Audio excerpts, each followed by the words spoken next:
নন্দীগ্রামের ভূমিপুত্র সনাতনের অতন্ত্র প্রহরী মাননীয় শুভেন্দু অধিকারী মহোদয় এসেছেন।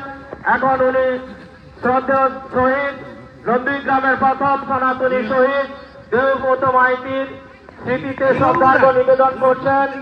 সঙ্গে রয়েছেন দেবব্রত মাইতির পরিবারবর্গ, রয়েছেন আমাদের নন্দীগ্রামের অভিভাবক মেঘনাথ পাল মহোদয়, রয়েছেন ধনঞ্জয় গোড়া মহোদয়, রয়েছেন বটকৃষ্ণ দাস, রয়েছেন সুদীপ দাস, রয়েছেন আমাদের অভিজিৎ ভাই। সবাইকে আমরা দেওয়ার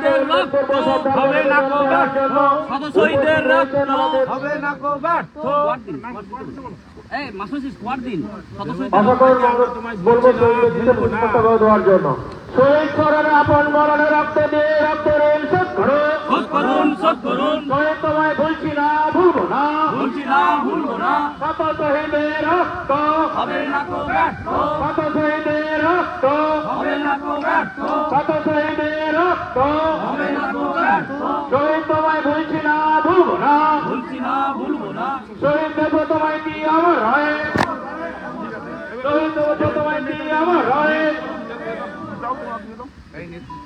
একে একে সমস্ত নেতৃত্ব যারা রয়েছে তাদেরকে অনুরোধ করবো শহীদ বেদিতে পুষ্পস্তবক দেওয়ার জন্য।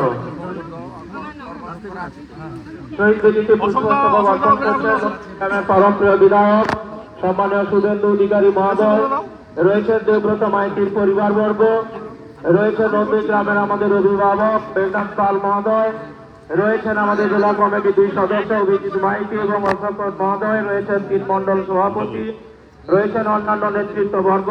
প্রত্যেককে অনুরোধ করবো আপনারা শহীদ দেবব্রত মাইতির স্মৃতিতে শ্রদ্ধার্ঘ্য নিবেদন করবেন এবং তার পরিবারের পাশে আমরা আছি। এই বার্তা যেমন বরাবর আমরা জানিয়েছি, আজকেরও তার পরিবারের পাশে আমরা রয়েছি এবং আগামী দিন তাদের সমস্ত সুখ দুঃখের সাথে আমরা নন্দীগ্রামের মানুষ ভাগ করে নেব। এখন বিধায়ক মহোদয়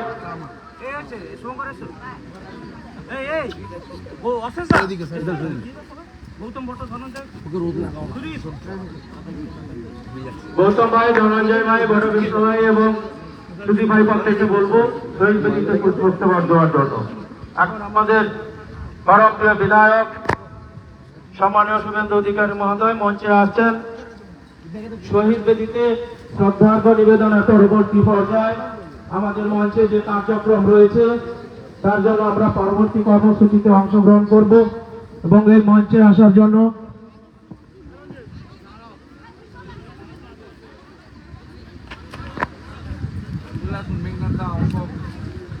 যারা নেতৃত্বরা রয়েছেন প্রত্যেককে অনুরোধ করব।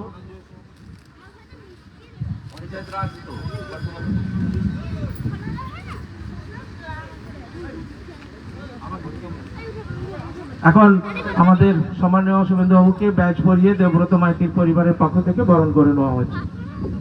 সাগরিকা মাইতি ব্যাচ পরিয়ে শুভেন্দু বাবুকে এই শহীদ সভায় স্বাগত জানাচ্ছেন এবং ব্রতবাবু যিনি শহীদ হয়েছেন দেবব্রত মাইতি তার সুযোগ্য পুত্রবধূ তিনি মেঘনাথ বাবুকে বরণ করছেন। মেঘনাথকে মঞ্চে আসার জন্য মেঘনাথ অশোক বাবু, ধনঞ্জয়, অশেষ ভাই, অশেষ পাল মঞ্চে চলে আসে। এই গ্রাম পঞ্চায়েতে যারা আমাদের সদস্য রয়েছেন, প্রধান রয়েছেন, আমাদের চলে আসুন মঞ্চে। এখন আমাদের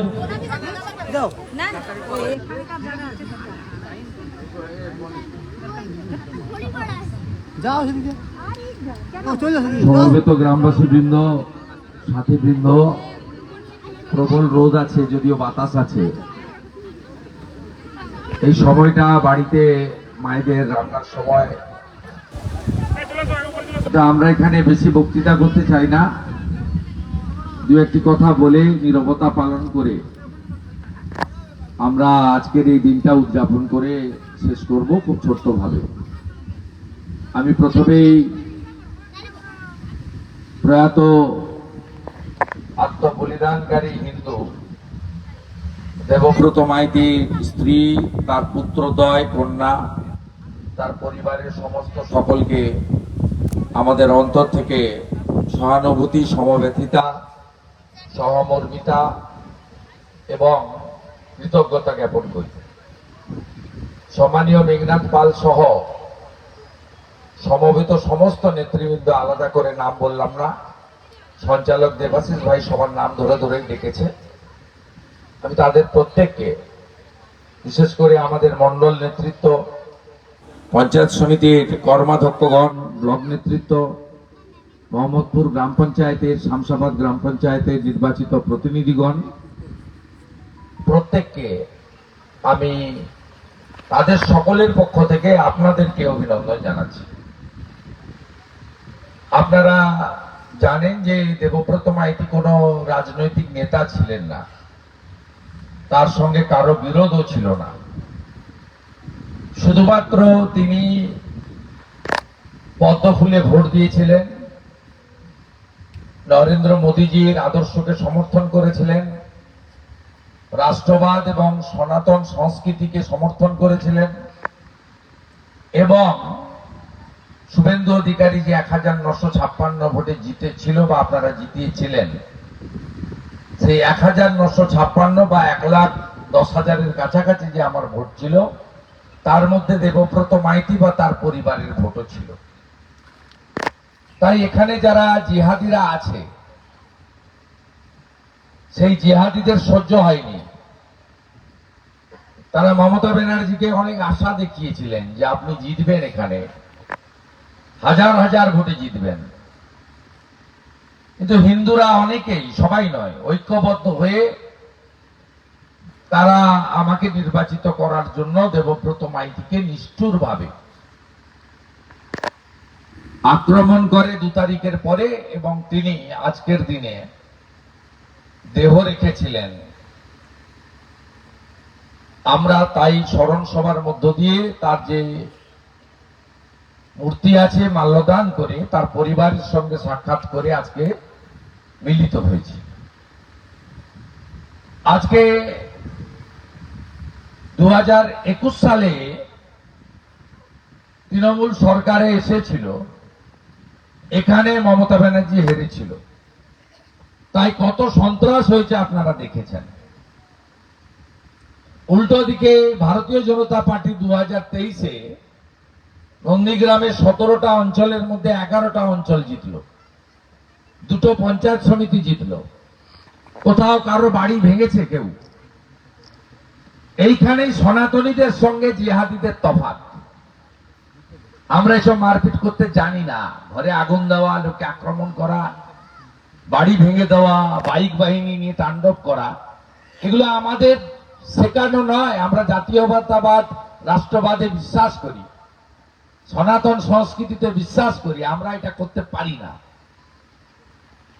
24 সালে 1956 ব্যবধান বেড়ে 8,200 হলো অভিজিৎ গাঙ্গুলির। গোটা নন্দীগ্রামে কোথাও কেউ বলতে পারবে যে কোন সিপিএম এর লোক আক্রান্ত হয়েছে, তৃণমূলের লোক আক্রান্ত হয়েছে? হিন্দুরা সবাই লাঠি নিয়ে বেরিয়ে পড়েছে, আমরা জিতেছি, তোদের মারবো, তোদের ঘরছাড়া করব। এই যে শান্তি আছে, অনেক কিছু না পাওয়ার দুঃখ আছে, কিছু পাওয়ার আনন্দ আছে, তো শান্তি এখানে আছে, আমরা আছি বলে। নিজের নিজের ধর্ম পালন করতে পারছেন, মোটা ভাত, মোটা কাপড় পরতে পারছেন, শান্তিতে আছেন। আজকে যদি ওরা কোনো কারণে ক্ষমতায় আসতো বা জিতত, আপনি কি ওদের কোনো পরিবর্তন হয়েছে? এই যে গুন্ডাগুলো, এদের নাম বলে আমি হিরো করতে চাই না, কেন্দামারি, শামসাবাদ, কালীচরণপুরের, দাউদপুরের গুন্ডাগুলো, এদের কি কোনো পরিবর্তন হয়েছে? কোনো পরিবর্তন হয়নি। মায়েদের বাড়িতে তো গরু আছে, দুধ হয়, তা কয়লাকে সারা রাত্রি ধরে সিদ্ধ করবেন, সকালবেলা খুন্তি দিয়ে তুলবেন, দেখবেন কয়লা কালো। দুধে সিদ্ধ করলেও কয়লার রং যেমন পরিবর্তন হয় না, 50 জন লোক কুকুরের ল্যাজ ধরে টেনে রাখুন, সোজা থাকবে, ছেড়ে দিলে আবার মেকে যাবে। এরা হচ্ছে তাই, এরা একমাত্র বুঝে যে ভাষা সে ভাষা আমি জানি। একইভাবে 2024 লোকসভা ভোটের দুদিন আগে মনসাবাজার ছোলাচূড়া তফসিলি জাতি পরিবারের মা রথিবালা আড়ি কোন দলে মিছিলে যায় না, ভোটার, কিন্তু নাম রথিবালা আড়ি, হিন্দু শিডিউল কাস্ট পরিবার, এই গড়চক্রবাড়িয়ার বাহিনী নৃশংসভাবে খুন করে দেয়। তাই এদের মা বোন, দিদি, দাদা, ভাই, বন্ধু, এদের কোনো পরিবর্তন হয়নি। 1.5 বছর জেল কেটেছে, 1.5 বছর কোর্টের নির্দেশে বাইরে ছিল। এই পরিবার রঞ্জিতরা সুপ্রিম কোর্ট করেছে, আমরা আছি পাশে। এদের 14 বছর জেলে থাকতে হবে। 1.5 বছর থেকেছে, আরো 12.5 বছর জেল খাটা এদের বাকি আছে। আমরা ছাড়ব না। ইঞ্চিতে ইঞ্চিতে আইন মেনে হিসাব আমরা নেব, সেটাই হবে প্রকৃত শান্তি।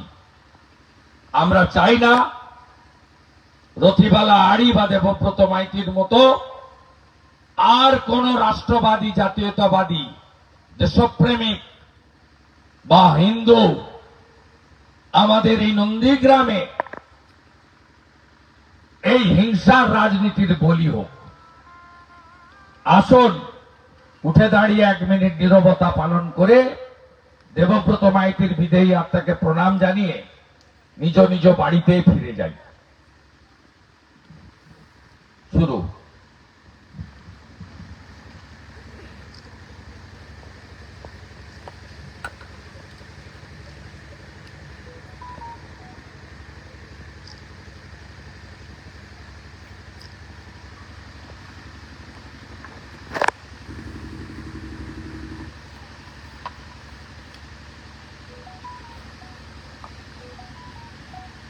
ওম শান্তি, ওম শান্তি, ওম শান্তি।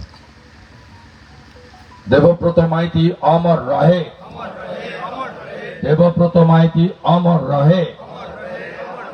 রক্তাক্ত 13ই মে ভুলছি না, ভুলবো না। দেবব্রত মাইতি অমর রহে। খুনিদের শাস্তি চাই, খুনিদের শাস্তি চাই। নন্দীগ্রামে শান্তি চাই, খুনিদের শাস্তি চাই। হিন্দু শহীদ অমর রহে, হিন্দু শহীদ অমর রহে।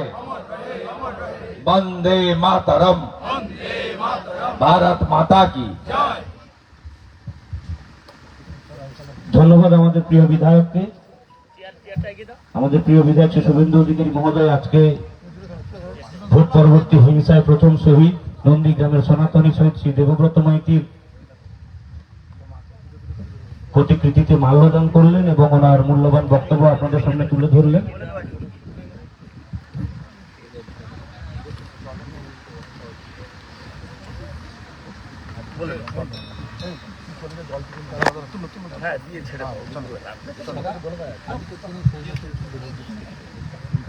আজকে দিনে মারা গেছিল, তার মেরেছিল 5ই মে।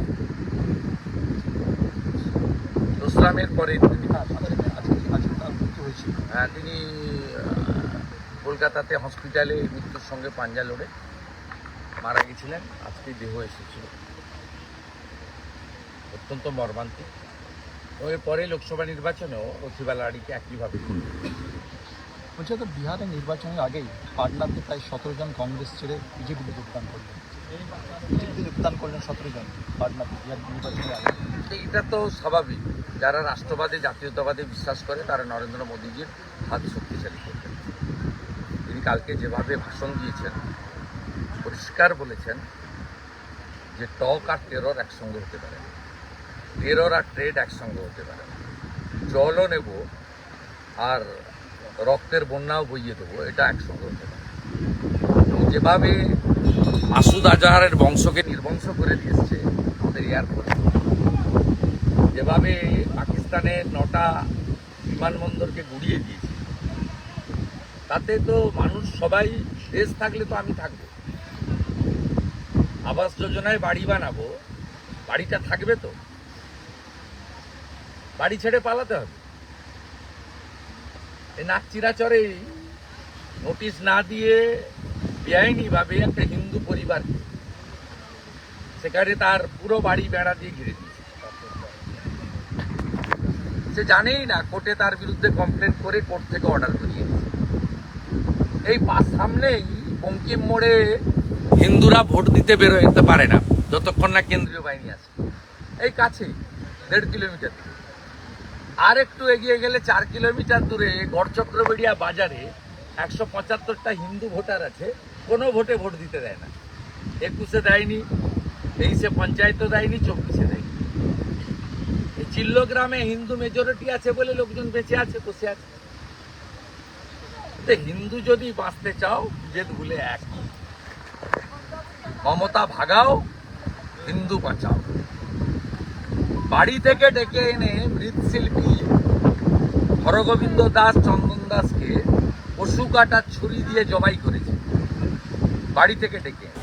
কদিন আগে এখানে বিজেপি আছে বলে হয়তো আমরা কাউকে মাংস ভাত, মাছ ভাত খাওয়াতে পারিনি, হয়তো আমরা বিরাট কিছু করে দিতে পারিনি, বিরোধী দল করি, কিন্তু শান্তিতে লোকগুলো আছে, সবাই আছে, সব ধর্মই পালন করছে, সব দলের মিছিল হচ্ছে, আমাকেও সাধ্য দিচ্ছে।